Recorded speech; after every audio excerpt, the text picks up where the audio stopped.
Joining us now is Todd M. Lyons, acting ICE director. And what a task Todd has in front of him. Todd, thank you so much for joining the show. We appreciate you and the great work that you are doing.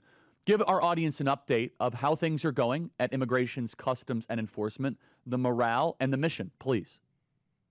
Hey, Charlie. Well, first, thanks for having me. No, I think everything's going really, really well. I think we're obviously executing what President Trump's want and his vision, right? What the American people voted for. We are actually doing our job now. What you're seeing is men and women of ICE all over the nation are actually taking public safety threats out of the community. I think just some of the press releases you've seen, a lot of the high-profile cases we've done, we are actually getting the worst of the worst off the street. But not only that, we're actually enforcing immigration laws, which we haven't done for the past 4 years. And I think that's what the American people really wanted. They wanted action. They wanted Immigration and Customs Enforcement to be out there enforcing the law. And now we're showing that we're a vital part of the law enforcement landscape here in America. And morale is great because people now, under President Trump and under the leadership of Secretary Noem, we're actually out there allowed to do our jobs. And big operations like we had in Boston last month. We have large operations going on the West Coast right now. Day to day, there's always something going on. And I think that you're seeing exactly what the president wanted and what America voted for is we're out there doing our job and getting the worst out of our communities. So ICE just broke a nationwide arrest record, 2,368 arrested in a single day. If you annualize that, that's a major number. How many of those arrests are actually able to be then immediately deported? Well, Charlie, we do our best and we focus on the ones that are the worst and to have executable final orders. But we are encountering those millions of gotaways under the Biden administration that have to be processed, that came in here without proper vetting, that we need to go ahead and get them to due process, get them in front of an immigration judge. So there is a large percentage that we can move right away. But unfortunately, there are some that we have to go through the immigration process, which can take some time. But, that big number was our largest state number yet, but it's only going to be more. Now we're on pace to have those kind of sustained numbers just because we have that whole supported government. President Trump was able to get us our partners with ATF, FBI, Secret Service, Diplomatic Security Service, pretty much every federal law enforcement agency and so many state and partner across the country that you're going to see more arrests taking place now nationwide. Yeah, so let's dive deeper into that. And so what would then the big, beautiful bill do to allow you to expand your force? Because, look, 3,000 is a good number, but we need to get to 5,000 to 10,000 a day, right? I mean, we have 25 million illegals in this country, and every single one of them needs to be deported. So what do you need in this big, beautiful bill to allow you to be able to expand the deportation effort? Well, I think first thing, Charlie, is manpower, right? We are now have the opportunity to go ahead and recruit. You see recruiting, across the military, across law enforcement nationwide, because law and order is back. So we need that opportunity to hire more agents and officers across the whole spectrum of ICE. But that also includes our immigration judges and support staff. Not only do we need guns and badges on the street, but we need people behind the scenes that are doing all the clerical work, all the legal work, all the transportation work to move these people. On top of that, we really need to work on our transportation program as far as our airframes. We need to get more planes in the air. We really need to make sure that they're constantly up in the air and moving. Not only that, but just constantly having that steady stream of aircraft all around the country. So when we say if you arrest or have a large-scale operation, say in New England or Minnesota, that we're able to get them to a transportation hub right away and get them out of the country. So having all those pieces is important, but not only that, having that detention piece is huge. Obviously, the detention part of our budget is one of our biggest pieces. It's a large portion of our yearly budget. The thing is, ICE doesn't detain punitively. We detain to remove. So our goal is to, not fill these beds for long, but make sure that we're getting people in there, not being released back on the street. We've ended catch and release. That's huge and important because now we're able to do that proper rating. We're able to make sure that we keep tabs on all these people that have final orders and get them out as quick as possible. So I think those are the three main things, is the manpower, airframes, and the detention piece. That's going to be huge. I want to play a piece of tape here. The Democrats are mad that ICE agents wear masks. It's funny. They went through years of telling us that they must cloak their identity always live anonymously. And then secondly, they've never ever talked about Antifa, but it's obvious why ICE is wearing masks, because their families and their entire loved ones are doxxed and are threatened by the Democrats. Let's play cut 339. Every single ICE agent who's engaged in this aggressive overreach and are trying to hide their identities from the American people will be unsuccessful in doing that. This is America. This is not the Soviet Union. We're not behind the Iron Curtain. This is not the 1930s. And every single one of them, no matter what it takes, no matter how long it takes, will of course be identified. Well, that is a threat. So what Hakeem Jeffries is saying is that we're going to identify them, and then he will throw the paramilitary troops of the Democrat Party, which is Antifa and the purple-haired jihadis, to come after them because they want ICE agents to be doxxed or dead or demoralized. Your thoughts, sir? No, and you know what? I would love to have a sit-down conversation with the congressman because I actually am a victim of that, right? Last administration, not even this one. Even when ICE was doing their job under President Biden, I had masked Antifa drive from another state, show up at my house, threaten my wife and kids at 3 o'clock in the morning, put my address on telephone poles for 6 miles, saying that a sex offender lived in my address. So I know exactly what the men and women of ICE go through. And it's honestly disgusting when an elected official wants to go ahead and make those kind of comments about men and women that are putting their lives on the line every day. So I will keep defending them as long as I can with every power that I can, because they're the ones that are out there keeping America safe. They're the ones that are out there getting the worst out of the worst. And I can say definitely for sure in the congressman's jurisdiction, they are taking the worst out of the community. Listen. So, I'll make a deal for Hakeem Jeffries. You get the ICE agents' identities. We get the abortion doctors at Planned Parenthood. How about that?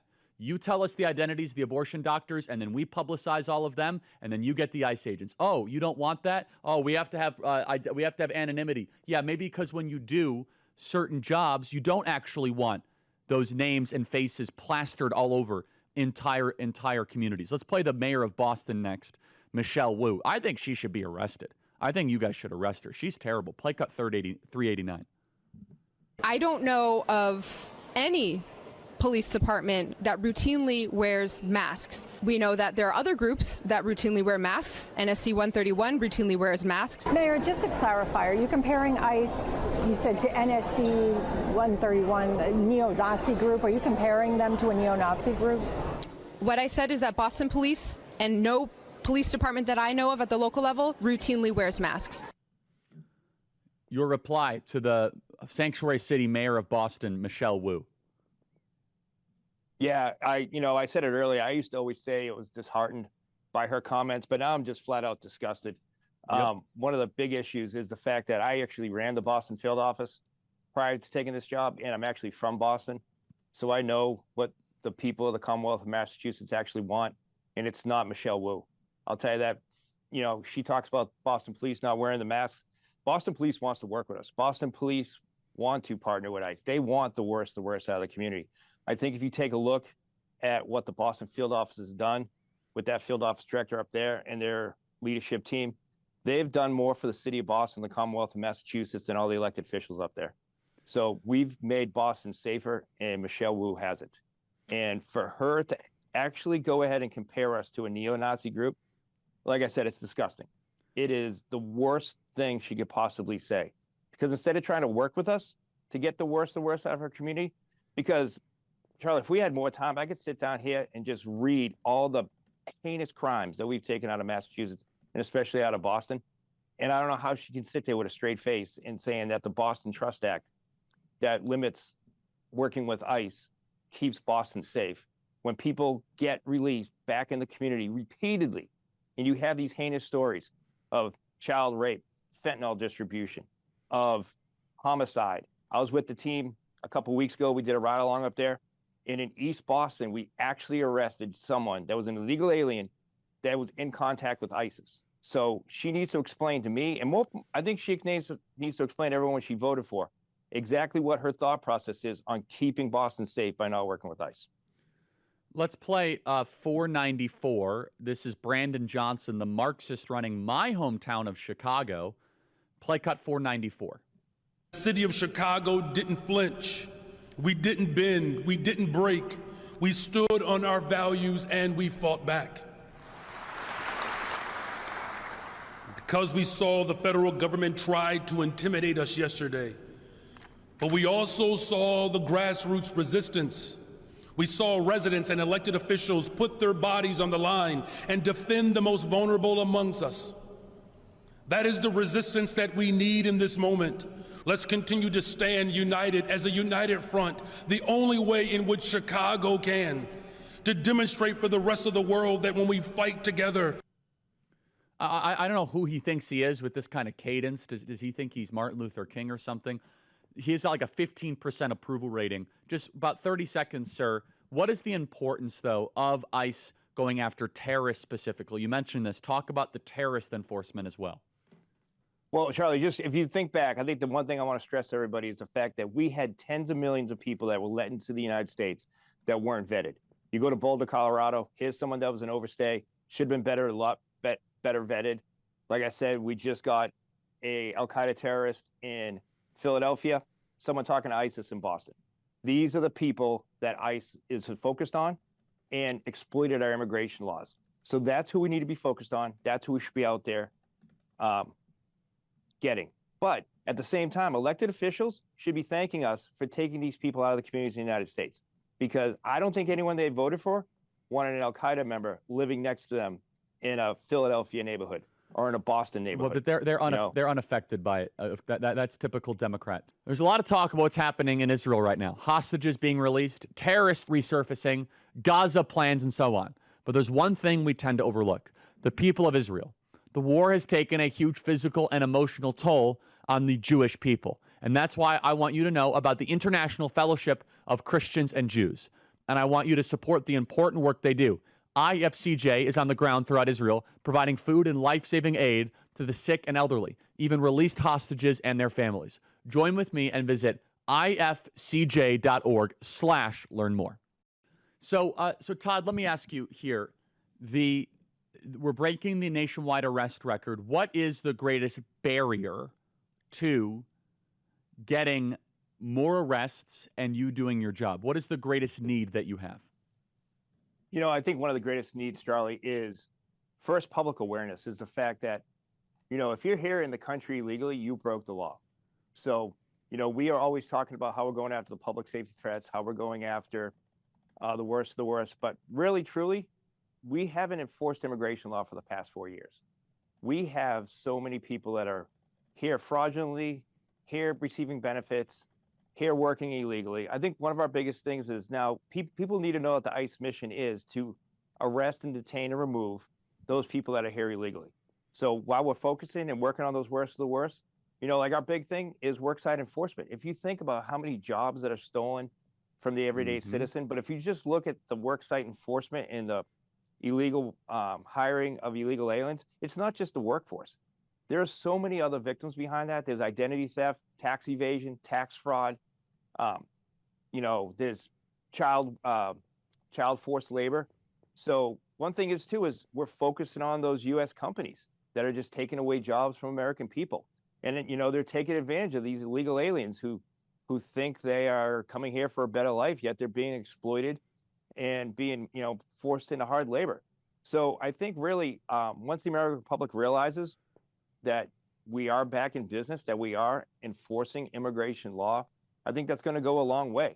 You know, obviously funding and more agents and officers in the field is going to be great. But I think too, we have to get away from all these radical judges and these radical decisions that are just blocking us from doing our job. Every day, there's some roadblock put up in our mission to accomplish what President Trump wants. If you go ahead and look at our officers that are stuck in Djibouti right now in Africa, they were stuck now on a military base because a judge said we can't lawfully remove people based on laws that have been codified and written by Congress.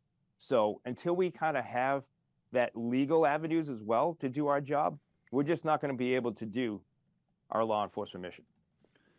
How are self-deportations going? Are you seeing evidence that that is working? We are, but we're not, obviously not enough, right? I think the big thing on that is what people really need to realize, especially legal aliens, is we are going to come and find you. So it's better to go on your own, have the opportunity to come back into the United States legally to enjoy the American dream. But if you don't, we're going to come find you and we're going to arrest you. That is the key thing. I think more people know about the program and take advantage of that, they will. However, there are too many politicians and there are too many non-governmental organizations, NGOs, that are out there trying to support these illegal aliens, trying to tell them that they belong here, that they have a right to be here, right? How many times are we going to lobby for the Maryland man or an 18-year-old volleyball player in Massachusetts, when in fact they're here illegally, they don't belong here, and they have overstayed their welcome. And it's time to go ahead and remove people from the United States. Yes, we do. The big, beautiful bill is going to give ICE its first personnel increase since its charter right after 9/11. ICE is critical towards the well-being, safety, and sovereignty of our country. Last question, what is the morale of your rank and file right now? I'll tell you that our morale's high. It's high for the fact that, like I said earlier, the men and women of ICE signed up for a law enforcement mission and they are allowed to do their jobs. And what I'll say is that I think morale is high too, because they see their other federal partners coming to the table. You know, they see the leadership of President Trump. They know that he has their back. They see Secretary Noem out there. They know that she is out there and she's working every day for us to make sure that we have everything we need. It's hard work right now because we are strapped for resources. We are strapped for manpower. But the men and women of ICE know that help's coming. And it's coming from the Trump administration. And it comes from the support of the American people. So, I mean, it's just so amazing to me, right? And we got to go. But we have a $6 trillion federal budget. We got waste everywhere. No one is strapped for resources at DEI or EPA or IRS. But the only part of the government that seems to have to rub pennies together to make stuff happen is the one that will deport illegals and protect our sovereignty. Really makes you think. Todd, great work. Thank you so much. Thanks, Charlie. Thanks for having me. Absolutely. We have ICE's back 100%. Just to reiterate that point, we got waste on everything. We're sending money overseas into Ukraine. We got all sorts of stuff. But the one place that we are real fiscal discipline, the place where we are really trying to make sure that we are fiscal hawks is ICE, the most necessary government component that we have right now.